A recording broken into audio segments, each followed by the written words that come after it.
श्रोते हो नमस्कार. आजच्या मन की बातवर आधारित वृत्तविशेष या कार्यक्रमात आपलं स्वागत. प्रधानमंत्री नरेंद्र मोदी यांनी आज आकाशवाणीच्या मन की बात कार्यक्रमामधून देशवासियांबरोबर संवाद साधला. मन की बातचा आजचा भाग या कार्यक्रमाच्या दशक वर्षपूर्तीचा होता. हे विशेष प्रसारमाध्यमातील या कार्यक्रमाशी सर्व संबंधितांच्या सहकार्याबद्दल प्रधानमंत्र्यांनी भावना व्यक्त केल्या. तसंच कोट्यवधी श्रोत्यांचा मिळणारा निरंतर प्रतिसाद याविषयी सांगितलं. देशाच्या कानाकोपऱ्यातून मिळणारी सकारात्मक माहिती हेच मन की बातचं सारसत्व असल्याचं त्यांनी नमूद केलं.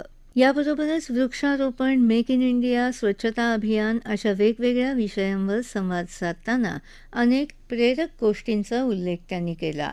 या मन की बातवर आधारित वृत्तविशेष ऐकूया.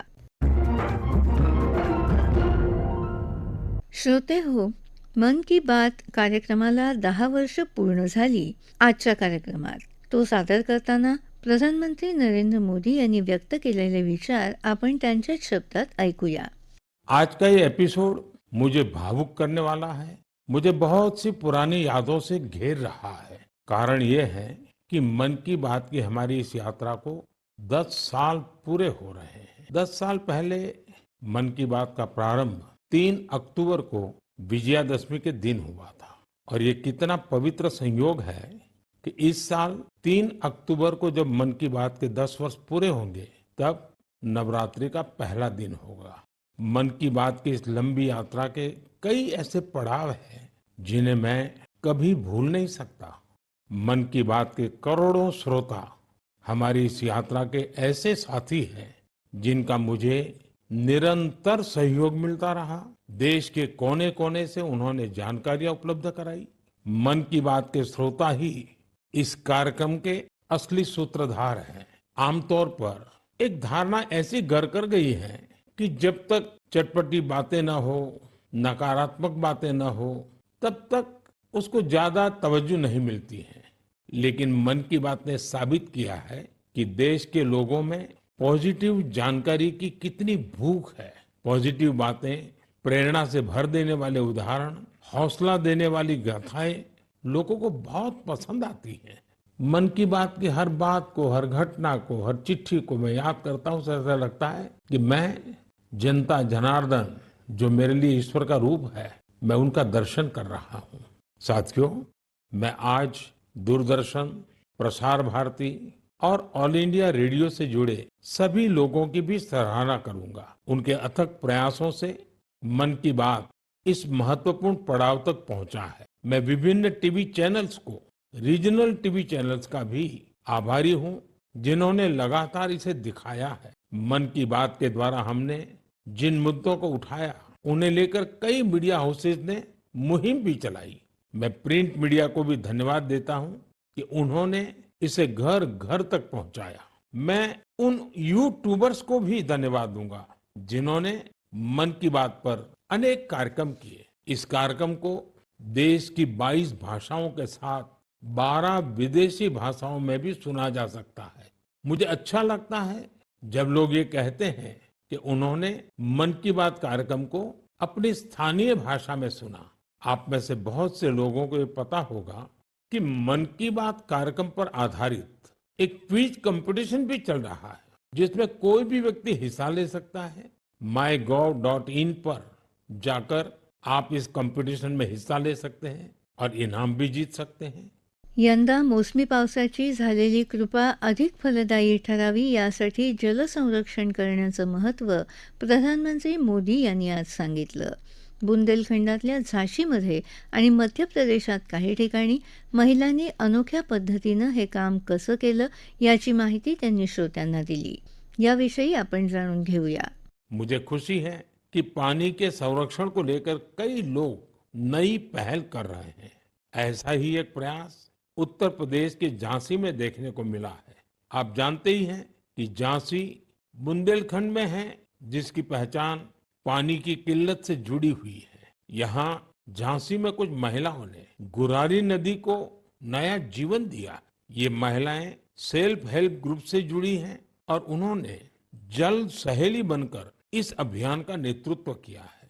इन महिलाओं ने मृतप्राय हो चुकी गुरारी नदी को जिस तरह से बचाया है, उसकी किसी ने कल्पना भी नहीं की होगी।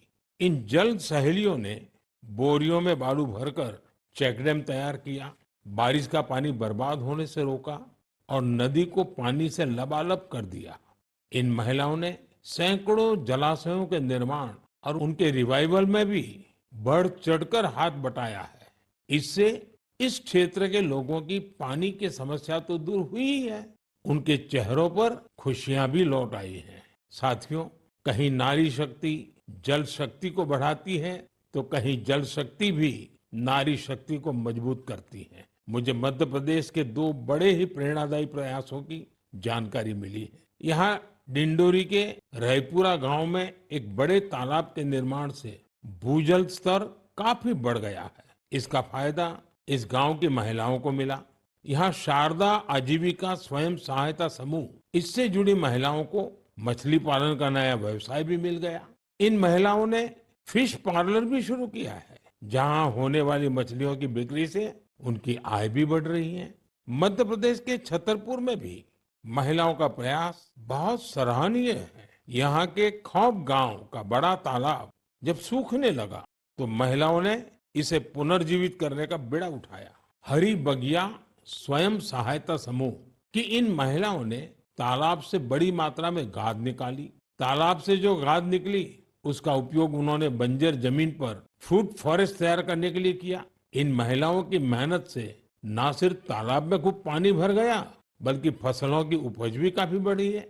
देश के कोने कोने में हो रहे जल संरक्षण के ऐसे प्रयास पानी के संकट से निपटने में बहुत मददगार साबित होने वाले हैं। मुझे पूरा भरोसा है कि आप भी अपने आसपास हो रहे हैं ऐसे प्रयासों से जरूर जुड़ेंगे। श्रोते हो, आपला वारसा, आपली संस्कृती ही आपली खूप महत्त्वाची ठेव आहे आणि ही ठेव जतन करून ती पुढच्या पिढीकडे आहे तशीच सोपवणं हे आपलं कर्तव्य आणि जबाबदारी आहे. हा मुद्दा अधोरेखित करताना प्रधानमंत्र्यांनी अमेरिकेतून परत आणलेल्या प्राचीन कलाकृतींविषयी माहिती दिली. ते म्हणाले, हम सभी को अपनी विरासत पर बहुत गर्व है और मैं तो हमेशा कहता हूँ, विकास भी विरासत भी। यही वजह है कि मुझे हाल की अपनी अमेरिका यात्रा के एक खास पहलू को लेकर बहुत सारे संदेश मिल रहे हैं। एक बार फिर हमारी प्राचीन कलाकृतियों की वापसी को लेकर बहुत चर्चा हो रही है। मैं इसे लेकर आप सबकी भावनाओं को समझ सकता हूँ और मन की बात के श्रोताओं को भी इस बारे में बताना चाहता हूँ। साथियों, अमेरिका की मेरी यात्रा के दौरान अमेरिकी सरकार ने भारत को करीब 300 प्राचीन कलाकृतियों को वापस लौटाया है। अमेरिका के राष्ट्रपति बाइडेन ने पूरा अपनापन दिखाते हुए डेलावेयर के अपने निजी आवास में इनमें से कुछ कलाकृतियों को मुझे दिखाया। लौटाई गई कलाकृतियां टेराकोटा, स्टोन, हाथी के दांत, लकड़ी, तांबा और कांसे जैसी चीजों से बनी हुई है। इनमें से कई तो 4000 साल पुरानी है। 4000 साल पुरानी कलाकृतियों से लेकर 19वीं सदी तक की कलाकृतियों को अमेरिका ने वापस किया है। इनमें फूलदान, देवी देवताओं की टेराकोटा पट्टिकाएं, जैन तीर्थंकरों की प्रतिमाओं के अलावा भगवान बुद्ध और भगवान श्री कृष्ण की मूर्तियां भी शामिल है। लौटाई गई चीजों में पशुओं की कई आकृतियां भी हैं। पुरुष और महिलाओं की आकृतियों वाली जम्मू कश्मीर की टेराकोटा टाइल्स तो बेहद ही दिलचस्प है। इनमें कांसे से बनी भगवान श्री गणेश जी की प्रतिमाएं भी हैं, जो दक्षिण भारत की हैं। वापस की गई चीजों में बड़ी संख्या में भगवान विष्णु की तस्वीरें भी हैं। ये मुख्य रूप से उत्तर और दक्षिण भारत से जुड़ी हैं। इन कलाकृतियों को देखकर पता चलता है कि हमारे पूर्वज बारीकियों का कितना ध्यान रखते थे।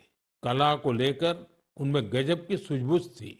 इनमें से बहुत सी कलाकृतियों को तस्करी और दूसरे अवैध तरीकों से देश के बाहर ले जाया गया था। यह गंभीर अपराध है।